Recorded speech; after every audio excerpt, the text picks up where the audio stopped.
Hello everyone, welcome to our YouTube channel. This video is going to be very useful for the civil engineering students. In this video, I am going to discuss with you the very important component, the structure analysis. इस video में मैं आप लोगों के साथ structure का बहुत important topic conjugate beam method discuss करूंगा. ठीक है, ये conjugate beam method semester examinations यानी कि जो भी बच्चे अभी सेमेस्टर्स में हैं उन लोगों के लिए बड़ा यूजफुल रहेगा और जो कॉम्पिटिटिव एग्जामिनेशंस की तैयारी कर रहे हैं जैसे कि यूपीएससी, एसएससी, उन सभी के लिए यूजफुल रहेगा. ठीक है, तो चलिए स्टार्ट करते हैं. इस वीडियो को स्टार्ट करने से पहले मैं आप लोगों के साथ कुछ important bending moment diagram figures discuss करूंगा जो आगे जाकर कॉन्जुगेट बीम मेथड के लिए बहुत इंपॉर्टेंट होने वाली हैं. ठीक है, इस वीडियो को स्टार्ट करने से पहले ये फिगर्स पे हम देख लेते हैं एक बार. देखिए, ये हमारे सामने फर्स्ट फिगर है जिसमें हमें बोला गया है कि एक हमारे पास बीम है. देख सकते हैं आप, ये बीम है. इस बीम को हम बोलते हैं सिंपली सपोर्टेड बीम. क्या बोलते हैं? Simply supported beam. इस सिंपली सपोर्टेड बीम में कहीं सेंटर पे जाके डब्ल्यू लोड लग रहा है यानी कि पॉइंट लोड लग रहा है. तो इसकी बेंडिंग मोमेंट डायग्राम आप लोगों ने हमेशा याद रखनी है. इसकी बेंडिंग मोमेंट डायग्राम हमेशा रहेगी आपकी WL/4. ठीक है, और ये जो मैक्सिमम ऑर्डिनेट रहेगा आपका, ये अंडर द पॉइंट लोड रहेगा. ठीक है, इसी के साथ अगर एक सिंपली सपोर्टेड बीम है ये, जिसमें आपका जो पॉइंट लोड लग रहा है वो इस पॉइंट से थोड़ा ए डिस्टेंस दूर लग रहा है यानी कि लोडिंग जो है सेंटर पे नहीं लग रही, थोड़ी इसेंट्रिक लोडिंग लग रही है. तो उस जगह पे आपका बेंडिंग मोमेंट डायग्राम फिगर कुछ इस तरीके से रहता है और ये मैक्सिमम ऑर्डिनेट जो पाया जाता है ये अंडर द लोड पाया जाता है और इसकी वैल्यू रहती है WAB/L. इसी तरीके से थर्ड फिगर को ध्यान से देखिए. थर्ड फिगर में हमारा जो लोड लगा है, इस लोड को बोलते हैं हम लोग UDL load, uniformly distributed load. ठीक है, ये थ्रू आउट द लेंथ पे लगा है. तो इसकी बेंडिंग मोमेंट डायग्राम कुछ पैराबोलिक नेचर की होती है. जो ये नेचर है हमारा, ये क्या नेचर है? Parabolic nature. ठीक है, और इसका जो मैक्सिमम ऑर्डिनेट होता है वो सेंटर पे ही होता है यानी कि यहां से भी L/2 पे और यानी यहां से भी L/2 पे. ठीक है, इसी तरीके से फोर्थ फिगर है एक सिंपली सपोर्टेड बीम दोबारा से, जिसके सेंटर पे एक कपल लग रहा है और जिसकी वैल्यू है M किलोन्यूटन मीटर. तो उसकी बेंडिंग मोमेंट डायग्राम कुछ इस तरीके से बनती है. यहां से ट्राइंगल डाउनवर्ड और यहां से ट्राइंगल अपवर्ड और ये वैल्यू यहां पे M/2 रहती है और यहां पे भी M/2 रहती है. ठीक है, इसी के साथ आप देखिए नंबर 5, यहां पे भी सिंपली सपोर्टेड बीम है और यहां पे भी कपल लग रहा है M. यहां से A पॉइंट दूरी पे लग रहा है और यहां से B पॉइंट दूरी पे लग रहा है. तो इस केस में आप लोग देख सकते हैं डायग्राम दोबारा से सेम है, लेकिन ये अंडर द कपल ये वैल्यू रहती है MA/L और ये रहती है MB/L. देखिए दोनों में डिफरेंस क्या है. यहाँ पे कपल सेंट्रॉइड पे लग रहा है यानी कि पूरी बीम के सेंटर पे लग रहा है और यहाँ पे इसेंट्रिक जगह लग रहा है. यहाँ से A डिस्टेंस दूर और यहाँ से B डिस्टेंस दूर. ठीक है, इसी के साथ नेक्स्ट फिगर डिस्कस करते हैं. अगर कभी भी एक सिंपली सपोर्टेड बीम पे दो पॉइंट लोड लग रहे हैं यानी कि यहाँ से भी A डिस्टेंस दूर और यहाँ से भी A डिस्टेंस दूर, तो उस जगह पे बेंडिंग मोमेंट डायग्राम कुछ ट्रेपेजियम फॉर्म में बनती है और इसके ऑर्डिनेट्स की वैल्यू होती है WA. ठीक है, तो ये फिगर आप लोगों ने हमेशा याद रखनी है. ठीक है, देखिए हम अपने नेक्स्ट पेज पे चलते हैं. नेक्स्ट पेज में देखिए, कॉन्जुगेट बीम पढ़ने से पहले हमें कुछ इंपॉर्टेंट CG फिगर्स याद होनी चाहिए हमेशा.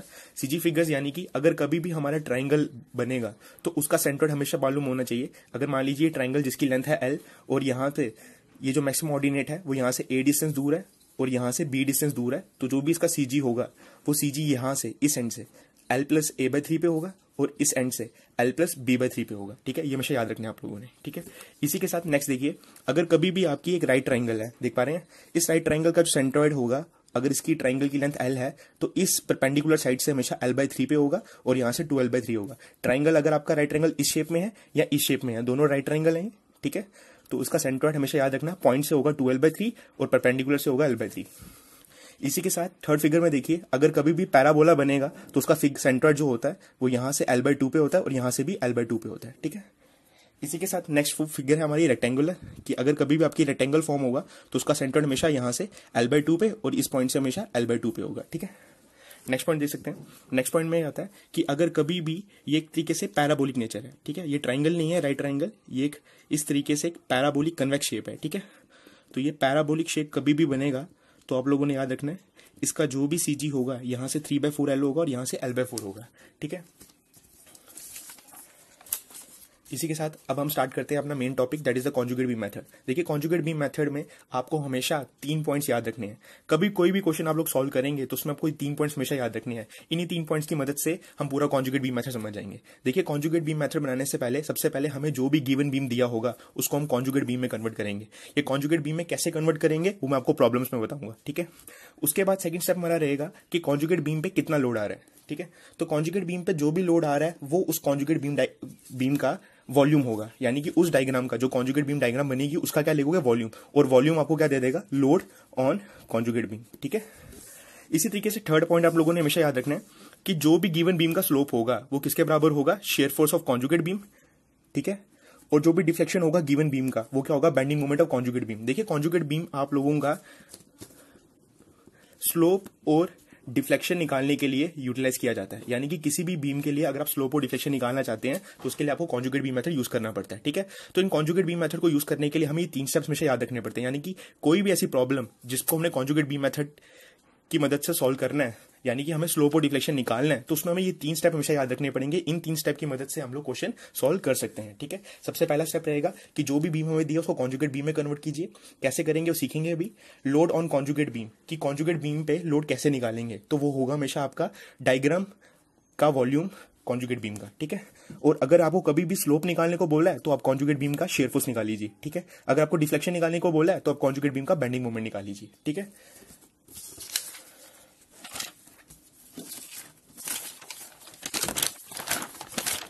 ठीक है, अब देखिए यहाँ पे देखिए गिवन बीम से अगर कॉन्जुगेट बीम कभी भी बनाना है तो सबसे पहले आपने देखना है कि हमारा गिवन बीम कैसा है। अगर मान लीजिए आपका गिवन बीम सिंपली सपोर्टेड है तो उसका कॉन्जुगेट बीम भी सिंपली सपोर्टेड रहेगा।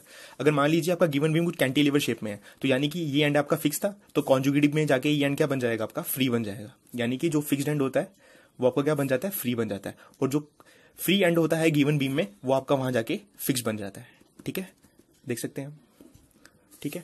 इसी तरीके से अगर एक कोई बीम है, मान लीजिए यहां पे भी सपोर्ट है, यहां पे भी सपोर्ट है, और उसके बीच में कोई एक इंटरनल सपोर्ट है, यानी कि ये क्या आपका कोई इंटरनल सपोर्ट, ठीक है। ये सपोर्ट हिंज हो, रोलर हो, कुछ भी हो सकता है। अगर कोई इंटरनल सपोर्ट है तो कॉन्जुगेट बीम में वो आपका इंटरनल हिंज में कन्वर्ट हो जाता है, ठीक है। इंटरनल हिंज में कन्वर्ट हो जाता है, ठीक है। Okay, let's start a problem on conjugate beam. Question में दे रखा है कि एक बीम है ए बी जिसका स्पैन है 6 मीटर और वो कैरी कर रहा है एक point load 45 kilo newton at a distance of 4 metre from left hand, ठीक है। आप लोगों को ये 4 पॉइंट्स हमें निकालने हैं, ठीक है। सबसे पहले बोलता है कि स्लोप निकाल के बताओ ए पे, डिफ्लेक्शन निकाल के बताओ, section where the deflection is maximum, और मैक्सिमम डिफ्लेक्शन भी निकाल के बताओ। क्वेश्चन में हमें ई का वैल्यू और आई का वैल्यू दे रखा है। देखिए सबसे पहले मैं ई आई, यानी कि क्वेश्चन में मुझे ई आई का यूटिलाइज होने वाला है। ई आई को हम लोग बोलते हैं यहाँ पे फ्लेक्सुरल रिजिडिटी। क्या बोलते हैं, फ्लेक्सुरल रिजिडिटी, ठीक है। इस फ्लेक्सुरल रिजिडिटी की वैल्यू की यूटिलाइज पड़ेगा हमें आगे क्वेश्चन सॉल्व करने में, तो इसकी वैल्यू मैं पहले ही निकाल लेता हूं। तो देखिए ई दिया है 200 किलो न्यूटन पर एमएम स्क्वायर, तो उसको लिख दिया मैंने ऐसे। आई का वैल्यू भी डाल दिया, दोनों को मल्टीप्लाई किया, एमएम स्क्वायर से एमएम 4 में कट गया, पीछे 2 रह गया, यहाँ पे रह गया किलो न्यूटन एमएम स्क्वायर। 200 को मैंने किया 8.325 इंटू 10⁻7 से मल्टीप्लाई, तो ये मेरा आ गया 16.65 इंटू 10⁻9। उसके बाद मैंने क्या किया, 16.65 इंटू 10⁻9 लिखा, एमएम स्क्वायर को कन्वर्ट कर दिया मीटर स्क्वायर में, ठीक है। तो आपको पता होना चाहिए एक एमएम स्क्वायर में 10⁻6 मीटर स्क्वायर होते हैं, तो यहाँ पे मैंने -6 इंट्रोड्यूस किया, और फाइनली मेरा ई आई का जो वैल्यू निकल के आया वो वैल्यू निकल के आया ये, ठीक है, ठीक है। तो चलिए अब स्टार्ट करते हैं। देखिए ये हमारा क्वेश्चन है।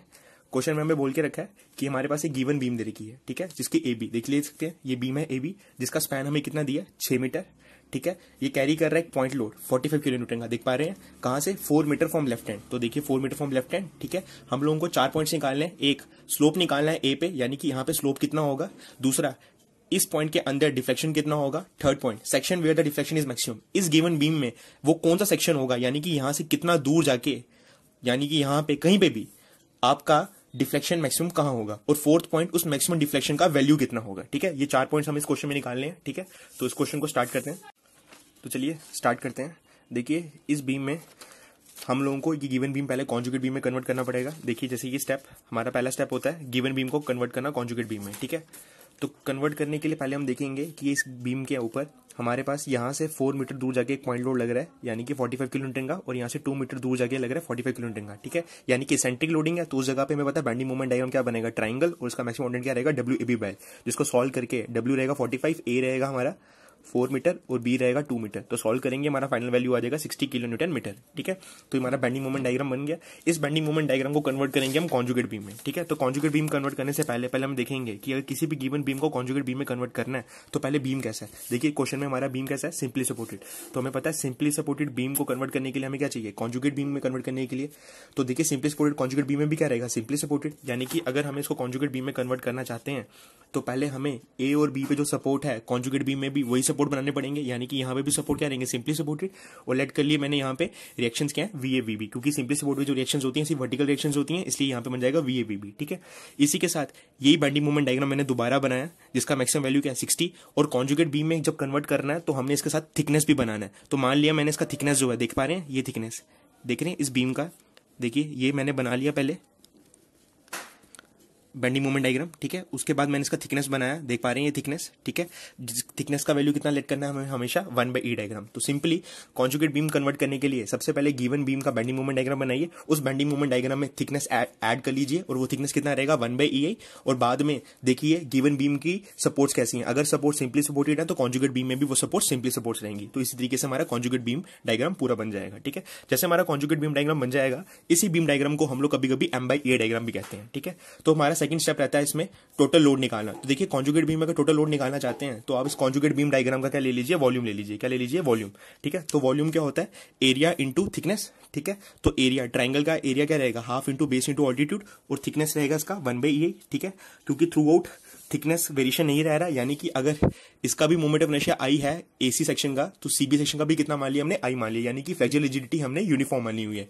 इस क्वेश्चन में हम लोगों ने फ्लेक्सुरल रिजिडिटी यानी कि EI का वैल्यू यूनिफॉर्म माना हुआ है, थ्रू आउट क्या सेम है, ठीक है। अब देखिए यहाँ पे total load on the conjugate beam निकालने के लिए हमें वॉल्यूम लेना पड़ेगा। तो वॉल्यूम लेने के लिए half into base into altitude, base कितना है हमारा इस फिगर में 6, ऑल्टीट्यूड कितना है 60। तो सॉल्व करेंगे, थिकनेस लेंगे 1/, टोटल लोड निकल जाएगा, ठीक है। तो टोटल लोड निकल गया। टोटल लोड निकलने के बाद हम लेट कर लेंगे VA VB, क्या है वर्टिकल रिएक्शन है हमारे कॉन्जुगेट बीम में, देख पा रहे हैं, ठीक है। तो समीशन ऑफ वर्टिकल निकालेंगे, तो VA plus VB is equal to total load. तो टोटल लोड कितना कॉन्जुगेट बीम में 180/EA, ठीक है, ठीक है।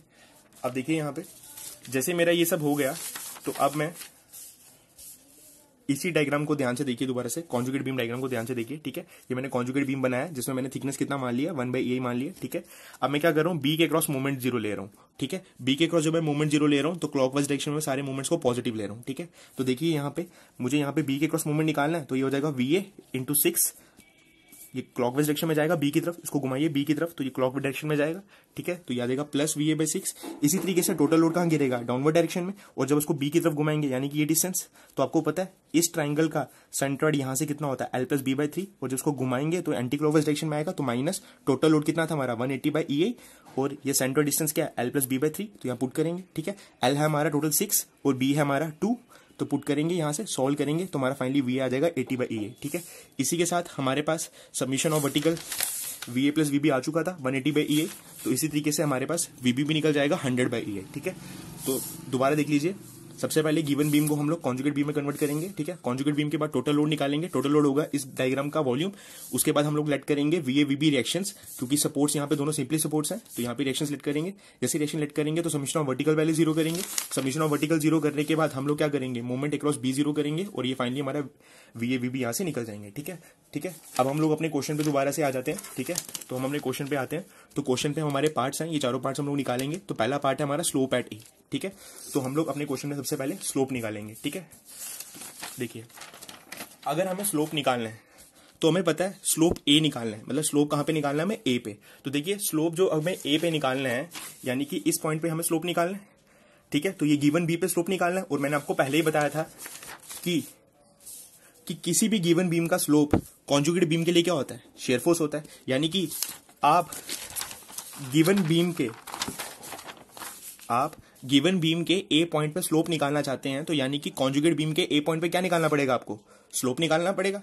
यानी कि अगर यहाँ पे आपको स्लोप निकालना है तो यहाँ पे आपको शेयर फोर्स निकालना पड़ेगा A पॉइंट पे, और शेयर फोर्स किसी भी पॉइंट पे, यानी कि कभी भी सपोर्ट पॉइंट पे शेयर फोर्स निकालना है तो किसके बराबर होता है, रिएक्शन के बराबर, ठीक है। तो इसलिए हमारा स्लोप एट A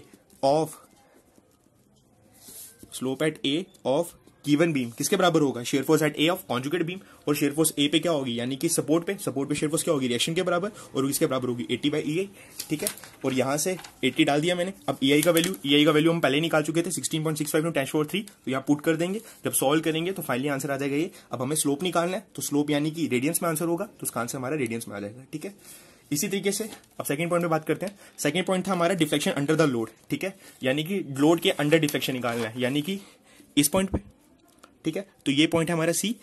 अगर हमें डिफ्लेक्शन निकालना है गिवन बीम के लिए, तो मैं आपको पहले बता चुका हूं कि कभी भी जब डिफ्लेक्शन निकालना है गिवन बीम के लिए तो वो क्या होता है, bending moment of conjugate beam, ठीक है। तो यानी कि इस पॉइंट पे अगर डिफ्लेक्शन निकालना है तो यहाँ पे हमें बेंडिंग मोमेंट निकालना पड़ेगा कॉन्जुगेट बीम के, ठीक है।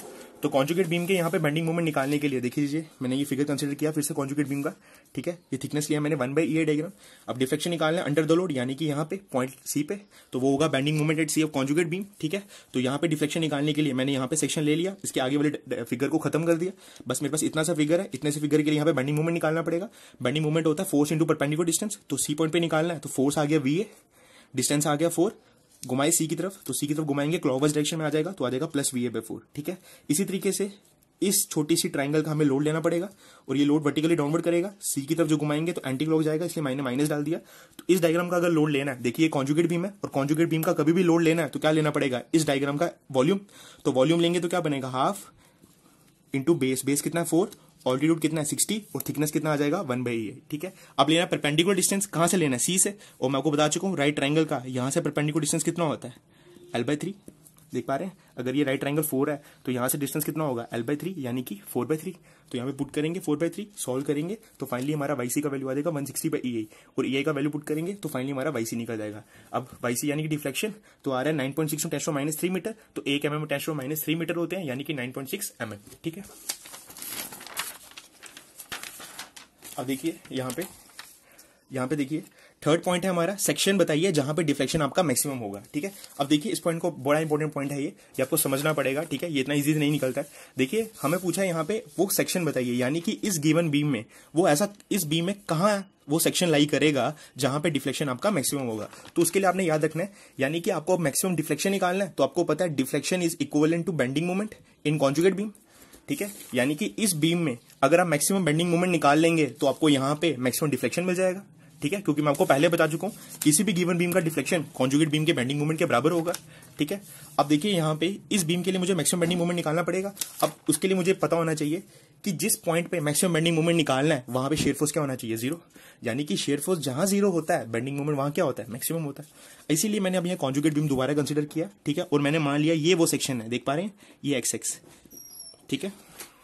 अब देखिए इस जगह पे बेंडिंग मोमेंट का ऑर्डिनेट जो है वो 60 है, लेकिन जहां पे मैंने सेक्शन कंसिडर किया वहां पे ये मैक्सिमम वैल्यू, यानी कि ये ऑर्डिनेट कितना है मुझे नहीं पता, तो मैंने लेट कर लिया ये ऑर्डिनेट मेरा Y है, ठीक है। तो इसलिए मैंने ये छोटी सी ट्रायंगल देख पा रहे हैं कंसिडर कर ली, ठीक है, जो यहां से X दूरी पे है, ठीक है, और ये ऑर्डिनेट कितना है Y।